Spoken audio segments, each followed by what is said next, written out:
Aduh, hmm. Oh hai manusia muda, kita paham.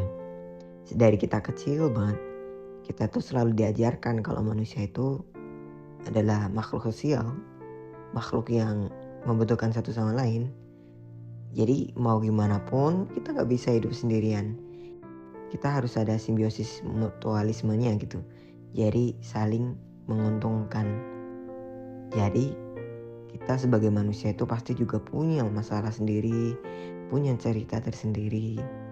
Dan tiap manusia pasti beda-beda. Dan pasti semua orang itu ingin banget suaranya itu didengarkan. Tetapi ada juga di luar sana yang mana mereka paham bahwasanya gak semua orang itu mempunyai pendengaran yang baik.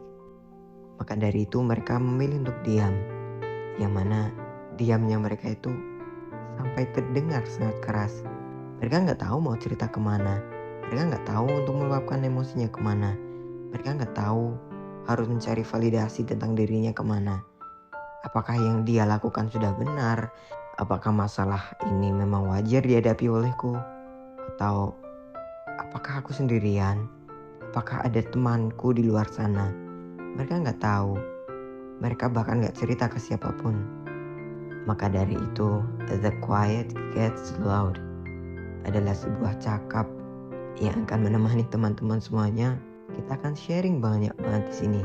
Kita akan mencari validasi, kita akan mencari tahu kenapa, kita akan memberikan pemahaman, dan juga tentunya kita akan memberikan penguatan kepada manusia-manusia muda yang mana mereka bingung banget buat bercerita ke siapa. The Quiet Gets Loud, episode pertama. So, first of all, gue ucapin selamat dah buat teman-teman pada. Gue ucapin semangat dan juga selamat karena udah sampai pada titik ini. Gue tahu lu pada capek ngadepin semuanya. Ada yang capek karena ngejar skripsian, ada yang capek juga karena tugasnya gak dinilai, dan mungkin juga ada yang capek karena dia itu berjuang sendirian. Lucu gak sih? Ya gue tahu berjuang sendirian tuh pasti capek banget rasanya. Apalagi semua hal yang udah kita lakuin itu gak dihargain sama sekali. Apalagi kalau orang-orang itu cuma lihat dari hasilnya kita, tanpa melihat prosesnya kita itu gimana, proses kita beranjak itu gimana. Ya benar banget dah.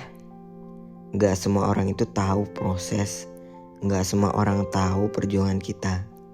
Bahkan untuk orang yang kita perjuangin sekalipun. Udah gak apa-apa, gak semuanya itu harus tercapai sekarang. Gak apa-apa untuk terlambat. Dan anggap saja kita berjuang sendirian itu, kita anggap saja sebagai prosesi untuk kita mengupgrade diri. Gak usah hiraukan orang lain, berfokus saja kepada diri sendiri.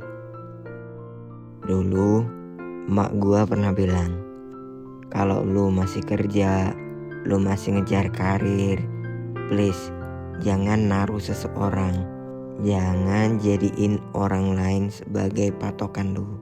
Pada intinya ya semuanya akan kembali kepada diri kita sendiri. Gak apa-apa berjuang sendirian.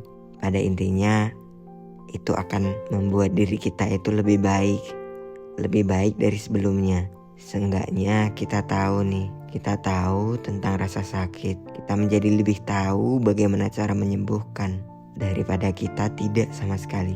Dan lagi pula kita gak bisa nuntut orang lain. Kita gak bisa nuntut orang lain untuk terus mendengarkan keluh kesah kita. Dan kita juga gak bisa nuntut orang lain untuk terus nemani kita, untuk ngawasin proses kita dan juga perjuangan kita tentunya. Dan ketika orang lain cuma lihat dari hasilnya, ya kita anggap saja itu suatu hal yang wajar, karena memang keadaannya memang seperti itu. Jadi untuk kamu yang masih berjuang, semangat ya. Kamu sudah berada di titik ini, titik yang lebih jauh dari sebelumnya. Aku tahu di depan sana masih banyak banget rintangan, masih banyak banget rasa sakit yang belum kamu coba. Jadi masih semangat kan?